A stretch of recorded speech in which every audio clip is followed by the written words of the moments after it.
this is going to be a video more or less first impressions of Tokyo Xtreme Racer, the latest drop on Steam. And I'm going to be honest, guys, it kind of sucks. Like it just does not meet up to my expectations. And it could be that I'm desensitized by the fact that, you know, playing GT7 and Need for Speed games and things like that, which I'm not an avid gamer of, but I know what the current games are capable of. And this just does not live up to the hype, in my opinion. Okay, in my opinion. Now, you guys are free to disagree and, you know, make the choices that you want, obviously, but let's go in here. Let me just show you guys what I'm talking about. First and foremost, the game's capabilities are very limited, and, you know, this actually mirrors what existed back in the day, so I'm actually not too surprised. So now we're just looking at it. If you can see, I've got my car here. I've got it kind of souped up. Some of the things that you can see here, you can see it's got a dealer where you can buy some cars. First three cars you can buy is an AE86, a Swift, and a Miata, I think. Yep, another Miata. So you just pick one of those and you go on, right?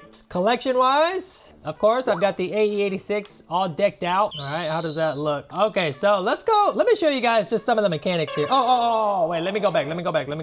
You can look at reference. This is just gonna show you a little list of all the different things, who you've been fighting, where you've been fighting, some stuff coming soon as well. So perks, let's see what perks is. I'm not too sure what perks is. It just kind of tells you what level you're at. So you can unlock all these different abilities, it looks like. Different cars, of course. Yep, that's cool. I mean, I don't want to dog it too much because it is what it is. It's 30 bucks on Steam. It is what it is. It is. But again, just not really living up to what I expected, especially in 2025 days, right? It just seems very basic, maybe kind of rushed because a lot of people online were wanting this game, and it's just something that maybe they just kind of put out there. Like, hey, let's just put something out there. Let's let them relive their nostalgia, and then we'll update it as we go. Maybe it was that type of thing. But here you can upgrade your car. All right, you got some settings here. Let's see, what do we got? Yep, alignment, brake, suspension. As you can see, my thing is slammed. It is slammed. Arrow wise, you can do upgrades such as the body kit, front bumper, rear, sides, things like that. You can put neon lights on, as I've got here. You can put some wheel setups. You can even upgrade caliper and rotors. Maybe I just started the game, so maybe it's something that you can do later, a little bit later on, but nothing as of yet on that forefront. Livery is going to be an interesting one because you can design and set up cars just the way you want it. So actually that's pretty cool. I mean, it's fun for people that love to customize stuff. Definitely fun for Time Micro because they love to get ideas from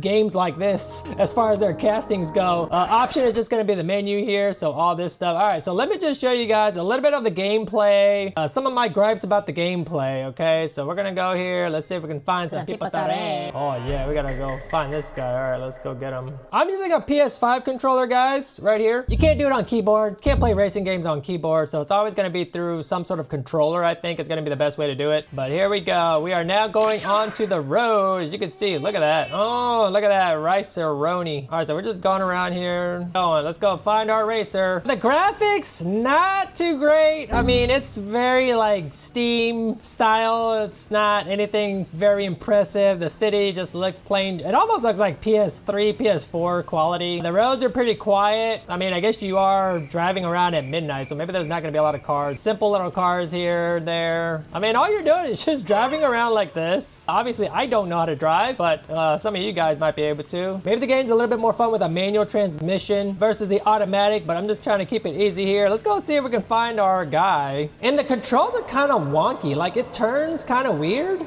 Maybe you can fine tune that in the settings, but oh, look at this little S14 right here. That's probably a future car you can buy, right? You've got, what else? You got different views here. So you've got this aerial view, you've got this closer aerial view, you got the front car. This one's kind of like, I guess, from the windshield vantage point. Oh, we got a car coming up, guys. And then you got to high beam them like that. You see that high beam right there? That's how you initiate the race. So just finding these, all you do is just find the guy to race right here, you high beam him, and then you initiate the race. Oh, look like a Subi. Here we go. Let's see if I can beat him. Let's go. Let's go. Automatic versus... Yeah, these cars are so slow. Maybe because it's trying to stay realistic. Oh, it's a Subi wagon, a Lavorg. What the heck? That's pretty cool though. I guess this game would have more modern takes on cars as well because it is a newer game. But yeah, this is it right here. I don't know if this is just not that exciting to me. Like, look, so you pass them up and then you can run into them and that'll actually get their life bar down too. It's kind of like you're playing Street Fighter but on the street versus two cars. So you can see right now I'm taking him out slowly. He's behind me about 44, 50 meters, it looks like. So I'm gonna do some fancy stuff. Somebody help me, I don't know what I'm doing. Okay, here we go, we're back into this. Let's see, just got a little key truck right there. All right, here we go. We're on track still, we're still gonna win. We are still gonna win, guys. But yeah, it's just, I don't know. The music, maybe the music is a little bit too old school. The music is just not very, it just doesn't get you in the mood, man. I don't know how somebody can sit here and play this for like hours and hours on end. Just, yeah, I won, good job. Exit out now and then go back to the garage. Yes, and then you can find somebody else to race. So you beat him, you get some money. Look at that. Probably a fun game for about like 30 minutes, and that's about it for me. I'm not sure about you guys, but I'm sure some guys will definitely go through the whole game. I get all the cars and stuff like that. Like I said, I think I'm just too used to games like GT7. You know, this doesn't look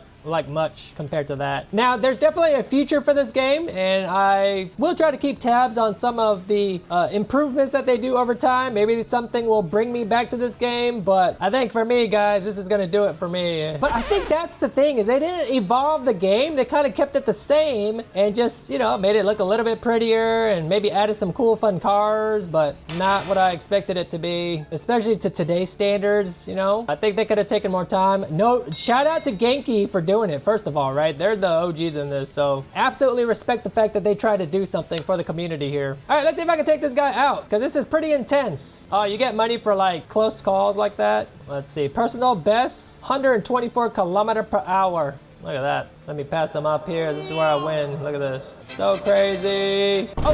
Oh, my car took damage. Look at that. Definitely let me know what you guys thought about the game. If you got it yourself, leave a comment down below, and I'll see you guys in the next video.